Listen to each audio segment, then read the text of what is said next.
ഈ 6 കാര്യങ്ങൾ ചെയ്യുമെന്ന് നിങ്ങൾ മനസ്സിൽ ഉറപ്പിച്ചാൽ 2026 മാത്രമല്ല പിന്നീട് അങ്ങോട്ടേക്കുള്ള നിങ്ങളുടെ ജീവിതവും മനോഹരവും. I M A good person എന്ന് നിങ്ങളെ ഓർമ്മിക്കണമെന്നേ. അത് വേറെ ആരും ഓർമ്മിപ്പിക്കുന്നതാണ്. നിങ്ങൾ നല്ലൊരാളാണ്, നിങ്ങൾ നല്ലൊരു വ്യക്തിയാണ്. പലപ്പോഴും നമ്മുടെ ഈ ലൈഫിന്റെ സാഹചര്യത്തിൽ അല്ലെങ്കിൽ നമ്മൾ ചുറ്റാകെയുള്ള മനുഷ്യരുടെയൊക്കെ ഒരു ഇൻഫ്ലുവൻസിലൊക്കെ ചിലപ്പോൾ ഒന്ന് ഇച്ചിരി നെഗറ്റീവ് ആയി പോകും. പക്ഷേ നിങ്ങൾ പൊതുവേ നല്ല ആളാണ്. അത് നിങ്ങളെ ഓർപ്പിച്ചുകൊണ്ടിരിക്കണം. നെഗറ്റീവ് ഒന്നും തന്നെ നിങ്ങളെ ബാധിക്കില്ല. നിങ്ങളിപ്പം ഐ എം ടു ഗുഡ് എന്നൊന്നും ചിന്തിക്കേണ്ട. I M A good person. അങ്ങനെ ചിന്തിക്കാൻ നമുക്ക് പറ്റണം. ഈ തീരുമാനം നിങ്ങൾ എടുത്തിരിക്കണം. രണ്ടാമത്തേത്, പതിവായിട്ട് വ്യായാമം ചെയ്യണം. ഒരുപാടൊന്നും വേണ്ടതേ. നിങ്ങൾ ജിമ്മിൽ പോയി വേണ്ട, 1/2 മണിക്കൂർ, വെറും 10 റൗണ്ട് ഒന്ന് നടക്കണം. വെറും 1/2 മണിക്കൂർ മുടങ്ങില്ല. ഞാനല്ലേ ഉറപ്പ് പറയുന്നത്.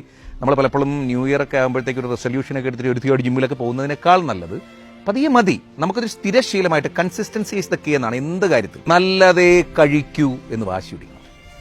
അതെന്താ നല്ലതല്ലാത്ത നമ്മൾ വല്ലതും കഴിക്കുന്നുണ്ടോ? നല്ലതല്ലേ ഞാൻ കഴിക്കുന്നതൊക്കെ? അങ്ങനെ ചിന്തിക്കരുത്. നിങ്ങൾ കഴിക്കുന്നതിൽ പലതും നല്ലതല്ല എന്ന് നിങ്ങൾക്ക് അറിയാം. ഇതിനകത്തേക്ക് എന്ത് ഉള്ളിലേക്ക് പോകണമെന്നും ഇതിൽ നിന്ന് എന്ത് പുറത്തേക്ക് വരണമെന്നും ഉള്ളതിലാണ് ഒരു മനുഷ്യനിരിക്കുന്നത്. നല്ലത് മാത്രം കഴിക്കുകയും നല്ലത് മാത്രം നാവിലൂടെ പുറത്തേക്ക് വരികയും ചെയ്യുന്നിടത്ത് ജീവിതം മാറുന്നേ. നമുക്ക് ഈ വർഷം ഒരു കാര്യം ചെയ്യാം. നമുക്ക് നല്ല ഭക്ഷണമേ കൊടുക്കും. നമ്മുടെ അമ്മ നമ്മൾ കുഞ്ഞായിരുന്നപ്പോൾ നമുക്ക് നല്ല ഭക്ഷണമല്ലേ തന്നിട്ടുള്ളൂ, അല്ലേ? അപ്പം നമുക്ക് ഉത്തരവാദിത്തം. നമ്മുടെ കുഞ്ഞുങ്ങൾക്ക് നമ്മൾ നല്ല ഭക്ഷണം കൊടുക്കുള്ളൂ എന്ന് പറയുന്ന പോലെ നമുക്ക് നമ്മൾ നല്ല ഭക്ഷണം കൊടുക്കണം. അടുത്ത പോയിന്റ്, പോസിറ്റീവായിട്ടേ ചിന്തിക്കാൻ പാടുള്ളൂ. പോസിറ്റീവ് മാത്രം, ഓൺലി പോസിറ്റീവ്, ഓൾവേസ് പോസിറ്റീവ്. നമ്മളെപ്പോഴും ചിരിച്ചുകൊണ്ടിരുന്ന എന്താണ് പ്രശ്നം?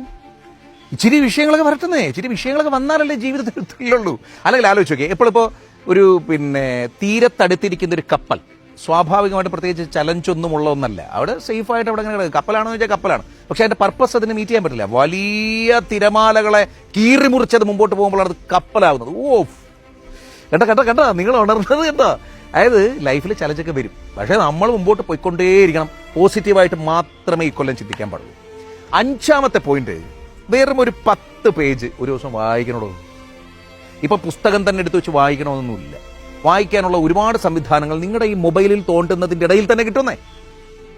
നിങ്ങൾ പോസിറ്റീവ് ആകുന്ന, നിങ്ങൾക്ക് പുതിയ അറിവ് കിട്ടുന്ന എന്തെങ്കിലും ഒന്നിലേക്ക് നിങ്ങൾ ശ്രദ്ധ കേന്ദ്രീകരിക്കണം. 1/2 മണിക്കൂർ നിങ്ങൾ പുതിയ അറിവ് നേടാനായിട്ട് മാറ്റിക്കണം. ഒന്നുകിൽ വായനയാവാം, അല്ലെങ്കിൽ റിസർച്ച് ആവാം, അല്ലെങ്കിൽ നിങ്ങൾ കണ്ടിട്ടില്ലാത്തൊരു ഡോക്യുമെന്ററി കാണലാവാം. എന്തെങ്കിലും ഒന്ന് ഒരു 1/2 മണിക്കൂർ ഒരു ദിവസത്തിൽ നിങ്ങൾ മാൻഡേറ്ററി ആയിട്ട് ചെയ്യണം. 6ാമത്തത്, മറ്റുള്ളവർക്ക് സഹായം ചെയ്യാൻ പറ്റുന്ന ഒരു സാഹചര്യവും വിട്ടുകളയരുത്. പണി കിട്ടും. പണി ഉറപ്പായിട്ട് നമ്മൾ മറ്റുള്ളവരെ സഹായിക്കാൻ പോകും. നമുക്ക് പണി ഇഷ്ടം പോലെ വരും. പക്ഷേ അതിൽ മടക്കരുത്. നമ്മൾ സഹായിക്കുന്നതൊരു ശീലമാക്കിക്കൊണ്ടേയിരുന്നാൽ നമ്മൾ അറിയാതെ നമ്മൾ ജെം ഓഫ് എ പേഴ്സൺ ആവും. ഞാനീ പറഞ്ഞ 6 പോയിന്റുകളിൽ ഏതൊക്കെയാണ് നിങ്ങൾ തീരുമാനിച്ചിട്ട് ഉറപ്പിച്ചിട്ടുള്ളത് എന്നുള്ളത് അങ്ങോട്ട് കമന്റ് ചെയ്തേ. എന്നിട്ട് ഏറെ പ്രിയപ്പെട്ടവർക്ക് ഷെയർ ചെയ്യൂ. അങ്ങോട്ട് ഫോളോ ചെയ്ത് കയറി വായോ. പരകട്ടെ പ്രകാശം.